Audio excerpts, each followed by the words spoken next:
تعالیٰ نے والدین کے لیے دعا خود سکھائی ہے، وَقُلْ رَبِّ ارْحَمْهُمَا كَمَا رَبَّيَانِي صَغِيرًا، اور کہو اے میرے رب ان دونوں پہ رحم فرما جس طرح انہوں نے مجھے بچپن میں چھوٹے ہوتے ہوئے پالا تھا، یعنی جس طرح انہوں نے میرے لیے تکلیفیں اٹھائیں اب تو ان پر ان کے بڑھاپے میں رحم فرما دے، ان کی تکلیفوں کو دور کر دے، کیونکہ بڑھاپے میں خصوصی توجہ کی ضرورت ہوتی ہے۔ سورۃ بنی اسرائیل میں اللہ تعالیٰ فرماتے ہیں وَبِالْوَالِدَيْنِ إِحْسَانًا إِمَّا يَبْلُغَنَّ عِندَكَ الْكِبَرَ أَحَدُهُمَا أَوْ كِلَاهُمَا فَلَا تَقُلْ لَهُمَا أُفٍّ وَلَا تَنْهَرْهُمَا وَقُلْ لَهُمَا قَوْلًا كَرِيمًا، اور والدین کے ساتھ احسان کرو، اگر تمہارے پاس ان دونوں میں سے ایک یا دونوں بڑھاپے کو پہنچے تو ان کو اف تک نہ کہو، ان سے جھڑک کر بات نہ کرو اور ان سے عزت والی بات کرو۔ ایک اور جگہ پر فرمایا وَاخْفِضْ لَهُمَا جَنَاحَ الذُّلِّ مِنَ الرَّحْمَةِ، اور ان دونوں کے لیے عاجزی کے ساتھ کندھے جھکا کر رکھو، یعنی ماں باپ کے سامنے پوسچر ایسا ہونا چاہیے کہ اس میں بھی ادب احترام نظر آئے، یعنی عاجزی اور ادب کے ساتھ کندھے جھکا کر رکھو، یعنی یوں اکڑ کر بیٹھنا اور سر جھٹکنا اور اس چیز سے بھی منع کیا گیا ہے کیونکہ یہ بھی تکلیف دہ باتیں ہیں۔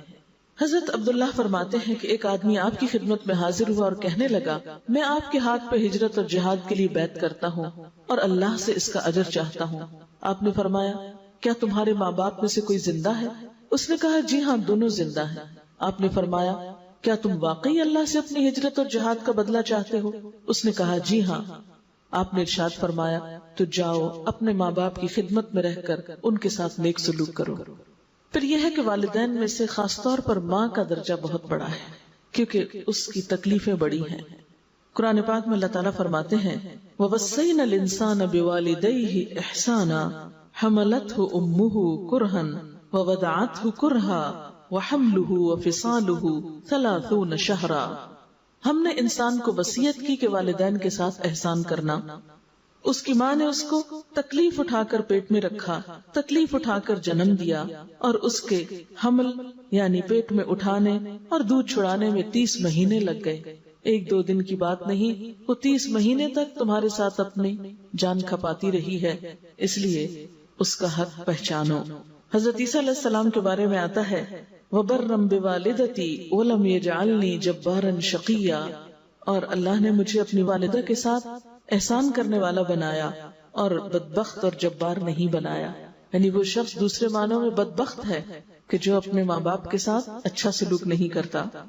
آپ صلی اللہ علیہ وسلم نے بھی فرمایا ان اللہ حرم علیکم حقوق الامہات، اللہ نے تم پر ماؤں کی نافرمانی کو حرام قرار دیا ہے۔ حضرت ابو ہریرہ فرماتے ہیں کہ ایک شخص آپ کی خدمت میں حاضر ہوا اور پوچھا اے اللہ کے رسول صلی اللہ علیہ وسلم میرے نیک سلوک کا سب سے زیادہ مستحق کون ہے؟ فرمایا تیری ماں۔ اس نے پوچھا پھر کون؟ فرمایا تیری ماں۔ اس نے پوچھا پھر کون؟ فرمایا تیری ماں۔ اس نے پوچھا پھر کون؟ فرمایا تیرا باپ۔ گویا باپ کے مقابلے میں بھی 3 درجے ماں کو زیادہ عطا کیے گئے کیونکہ اس کی تکلیفیں بچے کے ساتھ باپ کے مقابلے میں زیادہ ہوتی ہیں۔ حضرت جاہمہ نبی صلی اللہ علیہ وسلم کی خدمت میں حاضر ہوئے، کہا کہ اللہ کے رسول صلی اللہ علیہ وسلم میرا ارادہ ہے آپ کے ساتھ جہاد میں شرکت کروں، میں اس لیے آیا ہوں کہ آپ سے اس معاملے میں مشورہ کروں۔ آپ نے ان سے پوچھا تمہاری والدہ زندہ ہیں؟ انہوں نے کہا جی ہاں۔ فرمایا جاؤ انہی کی خدمت میں لگے رہو کیونکہ جنت انہی کے قدموں میں ہے۔ وہ جسے مشہور بات ہے سب کو یہ تو پتا ہے کہ جنت ماں کے قدموں میں ہے، تو یہ اس موقع پر آپ نے بات ارشاد فرمائی تھی۔ حضرت اویس قرنی کے بارے میں آپ نے سنا ہوگا کہ آپ صلی اللہ علیہ وسلم سے بہت شدید محبت کرتے تھے۔ روایات میں آتا ہے کہ جب جنگ احد میں آپ کے دانت شہید ہوئے تھے تو انہوں نے وہاں اپنے دانت توڑ لیے تھے، صرف ایک دم خبر سنی اور برداشت نہ کر سکے کہ اللہ کے رسول صلی اللہ علیہ وسلم کا دانت شہید ہو گیا اور میں اس حال میں ہوں۔ آپ سے ملاقات کی بے پناہ تمنا تھی، لیکن آپ ہی کے حکم پر عمل کرتے ہوئے اپنی ماں کی خدمت میں رہے کیونکہ ماں بوڑھی تھی۔ ان کے بارے میں حضور صلی اللہ علیہ وسلم نے حضرت عمر سے کہا کہ عمر میرے بعد ایک ایسا شخص آئے گا، یعنی انہی کی طرف اشارہ کر کے کہا، جب وہ مدینہ میں آئے میرے بعد میں تو تم اس سے اپنے لیے دعا کو کہنا، یعنی اس سے اپنے لیے دعا کروانا، یعنی ایک نیک شخص ہوگا۔ ان کی نیکی کیا تھی کہ انہوں نے اپنے دل کے جذبات، یعنی آپ سوچئے ذرا اگر ہمیں پتہ چلے کہ کہیں حضور صلی اللہ علیہ وسلم آئے ہوئے یا ان کو ہم دیکھ سکتے ہیں تو کون پیچھے رہے گا ہم میں سے؟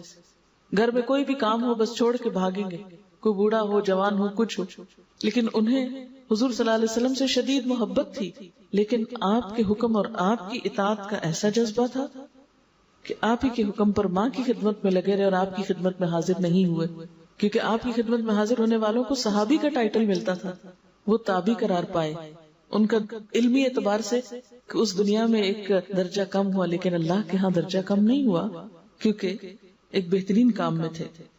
ان کو اپنا فریضہ حج ادا کرنے کا بھی بہت شوق تھا، لیکن ماں کی خدمت کی وجہ سے اس کے لیے بھی نہ جا سکے، جب ماں فوت ہوگی تو حج ادا کیا۔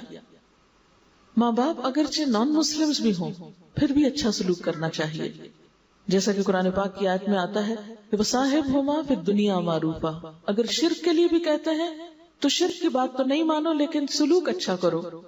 حضرت اسما فرماتی ہے کہ آپ صلی اللہ علیہ وسلم کے عہد مبارک میں میری پاس میری والدہ آئیں، اس وقت وہ مشرکہ تھیں، میں نے نبی صلی اللہ علیہ وسلم سے عرض کیا کہ میرے پاس میری والدہ آئی ہیں اور وہ اسلام سے متنفر ہیں، وہ اسلام نہیں قبول کرنا چاہتے، کیا میں ان کے ساتھ اچھا سلوک کروں؟ آپ نے فرمایا ہاں، سلی امکی، اپنی ماں کے ساتھ صلہ رحمی کرو، اچھا سلوک کرو۔ وہ اصل میں اپنی بیٹی سے کچھ مدد لینے کو آئی تھی، اور آپ کو معلوم ہے مکہ اور مدینہ والوں کے حالات پولیٹیکلی کتنے ٹینس تھے، ایک جنگ کی کیفیت تھی اور وہ مشرک تھی، لیکن جب وہ آئیں تو آپ صلی اللہ علیہ وسلم نے کیا فرمایا کہ تم اپنی ماں کے ساتھ اچھا سلوک کرو۔ پھر جیسے کہ پہلے میں نے عرض کیا کہ یہ سلوک صرف ان کی زندگی تک نہیں ہونا چاہیے، ان کے مرنے کے بعد بھی ان سے اچھا سلوک جاری رہنا چاہیے۔ اور وہ کس طرح؟ حضرت ربیعہ سائدی فرماتے ہیں کہ میں بارگاہ رسالت میں حاضر ہوا کہ ایک انصاری آیا اور عرض کی، اے اللہ کے رسول صلی اللہ علیہ وسلم، میرے والدین کی وفات کے بعد بھی کیا مجھ کو ان سے حسن سلوک کرنا ضروری ہے؟ آپ نے فرمایا ہاں، 4 باتیں تجھ پر ضروری ہیں۔ نمبر 1، ان کی نماز جنازہ ادا کرنا، یعنی اولاد اگر دور ہو گئی تو اس کو پہنچنے کی کوشش کرنی چاہیے کہ جنازہ پڑھ سکے، خاص طور پہ مردوں کے لیے، لڑکوں کے لیے۔ نمبر 2، ان کے لیے مغفرت کی دعا کرتے رہنا۔ نمبر 3، جو وعدہ انہوں نے کیا اس کو پورا کرنا۔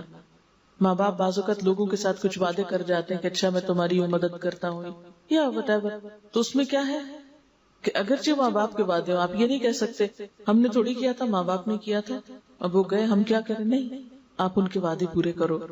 نمبر 4، ان کے دوستوں کا احترام کرنا۔ اس میں آپ دیکھیں نا کہ اسلام میں کتنی وسعت ہے اور کتنی مربت ہے کہ ماں باپ تو فوت ہو گئے لیکن ان کے دوست اگر زندہ ہیں تو ان کے ساتھ اچھا سلوک کرنا، ان کے رشتہ داروں سے صلہ رحمی کرنا، جن سے ان کی وجہ سے رشتہ داری ہو، یہ نیکی ہے جو ان کی وفات کے بعد بھی تم پر لازم ہے۔ اسے ابو داؤد نے روایت کیا ہے۔ آپ صلی اللہ علیہ وسلم نے فرمایا، قسم ہے اس ذات کی جس نے مجھے نبی برحق بنا کر بھیجا، جس بندے کو اللہ نے مال دیا پھر ماں باپ کے ساتھ اس نے نیکی کی تو وہ جنت میں میرے ساتھ رہے گا۔ ایک شخص نے کہا، اے اللہ کے رسول صلی اللہ علیہ وسلم، اگر اس کے ماں باپ زندہ نہ ہو تو کیا کرے؟ یعنی اب تو وقت گزر گیا، وہ تو چلے گئے۔ آپ نے فرمایا، ان کی طرف سے محتاجوں کو کھانا کھلائے، یعنی ان کے جانے کے بعد ان کی طرف سے صدقہ خیرات کرے۔ اب یہ جو دعائے مغفرت ہے یہ کیسے کی جائے؟ دعائے مغفرت میں ایک تو ہر نماز کے آخر میں ہم دعا کرتے ہیں، رب اجعلنی مقیم الصلاۃ ومن ذریتی ربنا تقبل دعا ربنا اغفر لی ولوالدی وللمؤمنین یوم یقوم الحساب۔ یہ وہ دعائے مغفرت ہے جو ہر نمازی اپنے ماں باپ کے لیے کرتا ہے۔ اس لیے کتنا ضروری ہے نا ہم اپنے بچوں کو نمازی بنائیں، تاکہ جب ہم فوت ہو جائیں تو ویسے اگر وہ بھول بھی جائیں اپنے کام کاج میں، اپنی دنیا میں، تو کم از کم نمازوں میں تو ہم کو یاد کرتے رہے، وہاں سے تو دعا آتی رہے۔ نبی صلی اللہ علیہ وسلم نے فرمایا، اگر کسی آدمی کے ماں باپ دونوں انتقال کر جائیں اور یہ ان کی زندگی میں نافرمان رہا اور جب وہ مثلا فوت ہو گئے تو پھر اس کو احساس ہوا، یعنی حدیث کے الفاظ نہیں وضاحتی الفاظ ہیں، تو پھر فرمایا کہ تو برابر ان کے حق میں دعا کرتا رہے، ان کی بخشش کی استدعا کرتا رہے، اس آدمی کو اللہ تعالیٰ والدین کا فرما بردار قرار دے کر نافرمانی کے وبال سے بچا لیں گے۔